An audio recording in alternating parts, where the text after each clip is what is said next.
Friends, ఈరోజు నేను vegetable biryani చేస్తున్నాను. ఈ వెజిటబుల్ బిర్యానీకి ఇంకా ఒక 2 స్పూన్స్ ఆయిల్ వేసుకొని, బిర్యానీ మసాలా దినుసులు వేసుకొని, ఇంకా 4-5 పచ్చిమిర్చి వేసుకొని, ఒక 2 ఎర్రగడ్డ పీసెస్ సన్నగా తరుక్కొని వేసుకున్నాను. ఇంకా 3-4 టమోటా పీసెస్ వేసుకొని ఫ్రై చేసుకున్నాను. టమోటాలు ఎక్కువ వేస్తే బాగుండదా? టమోటాలు ఎక్కువ వేస్తే బాగుండదా? దీనికి మరీ ఎక్కువ వేస్తే బాగుండదు. ఒక 4-5 టమోటాస్ తీసుకున్నాను. టేస్టీగా ఉంటుంది, లేకపోతే బిర్యానీ ఫుల్గా అవుతుంది ఎక్కువ టమోటాలు వేస్తే. ఈ టమోటాలు బాగా వేగాయండి. 2 స్పూన్స్ అల్లం వెల్లుల్లి పేస్ట్ వేస్తున్నాను. నెక్స్ట్ అల్లం వెల్లుల్లి పేస్ట్ వేగిన తర్వాత 1 స్పూను మిరప్పొడి యాడ్ చేసుకుంటున్నాను. ఆల్రెడీ పచ్చిమిర్చి వేసాను కదా.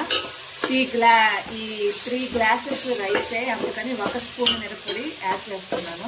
కారం బాగా తినేవారు స్పైసీ కావాలంటే ఇంకొక 2 స్పూన్లు యాడ్ చేసుకోవచ్చు. స్పైసీ తక్కువగానే వేస్తున్నాను కాబట్టి 1 స్పూన్ మిరప్పొడి యాడ్ చేశాను. కట్ చేసుకున్న వెజిటబుల్స్ యాడ్ చేస్తున్నాను.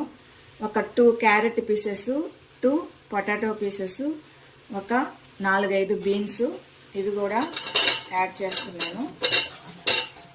వీటిని ఈ వెజిటబుల్స్ పచ్చి వాసన పోయేంత వరకు బాగా వేపుకున్నాను. నెక్స్ట్ ఇవి ఎండు బఠానీలు ఒక 3 అవర్స్ నానబెట్టుకున్నాను. పచ్చి బఠానీలు అవైలబుల్లో లేవు, అందుకని ఎండు బఠానీలు వేస్తున్నాను. నెక్స్ట్ మీల్ మేకర్ కూడా యాడ్ చేసి ఫ్రై చేసుకోవాలి. ఇంకా 2-3 రెమ్మలు కొత్తిమీర పుదీనా కూడా యాడ్ చేసుకోవాలి. నెక్స్ట్ 1 స్పూను బిర్యానీ మసాలా పొడి కూడా యాడ్ చేస్తున్నాను. వీటిని అన్నింటినీ బాగా ఫ్రై చేసుకోవాలి. నేను 3 గ్లాసెస్ రైస్ తీసుకున్నాను, దానికి 6 గ్లాసెస్ వాటర్ యాడ్ చేస్తున్నాను. సరిపడా సాల్ట్ యాడ్ చేసుకోవాలి. ఇప్పుడు ఈ వాటర్ మరిగేంత వరకు ఈ విధంగా పైన మూత పెట్టుకోవాలి. వాటర్ బాగా మరుగుతున్నాయండి. ఇప్పుడు నానబెట్టుకున్న రైస్ను వేస్తున్నాను. నీళ్ళు లేకుండా ఈ బియ్యాన్ని వాటర్లో వేయాలి. ఈ విధంగా రైస్ వేసిన తర్వాత అంతా ఈక్వల్గా మిక్స్ చేసుకొని ఒక 10 మినిట్స్ హై ఫ్లేమ్లో, ఒక 5 మినిట్స్ లో ఫ్లేమ్లో పెట్టుకుంటే బిర్యానీ రెడీ అవుతుంది.